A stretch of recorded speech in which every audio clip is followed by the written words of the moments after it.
शुभ लाभ निर्मिती. गणपती आणि त्यांच्या दोन पत्नी रिद्धी सिद्धी यांची दिव्य कथा.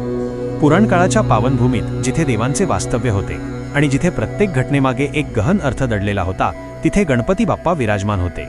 ते फक्त विघ्नहर्ता नव्हते, तर बुद्धी आणि कलेचेही स्वामी होते. त्यांच्या मनात नेहमीच सृष्टीच्या कल्याणाचा विचार असे. गणपती अविवाहित होते, त्यामुळे अनेकदा त्यांना चिंता वाटायची की त्यांच्यानंतर त्यांचे वंशज कोण असतील. हे विचार त्यांना कधीकधी एकांतात त्रास द्यायचे.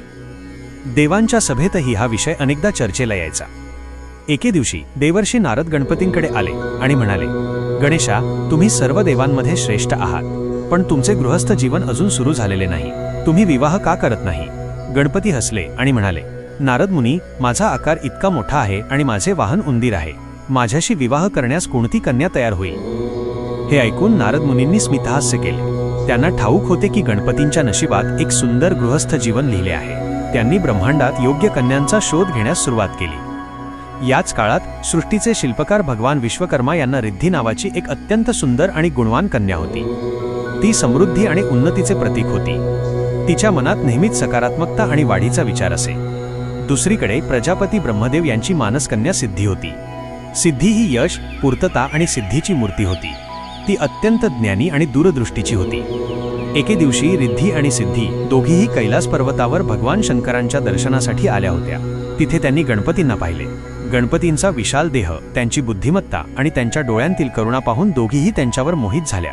त्यांना वाटले की असाच जीवनसाथी आपल्या जीवनात असावा, जो बुद्धीने श्रेष्ठ आणि मनाने दयाळू असेल. नारद मुनींना जेव्हा रिद्धी आणि सिद्धी यांच्या मनातील भावना समजल्या, तेव्हा त्यांना खूप आनंद झाला. त्यांनी लगेच गणपतींकडे जाऊन ही वार्ता सांगितली. गणपतींना ही रिद्धी आणि सिद्धी यांच्या गुणांबद्दल माहिती होती. त्यांना वाटले की या दोघी त्यांच्या जीवनात उत्तम प्रकारे समतोल साधू शकतील. अशा प्रकारे मोठ्या थाटामाटात देवांच्या साक्षीने गणपतींचा विवाह रिद्धी आणि सिद्धी यांच्याशी संपन्न झाला.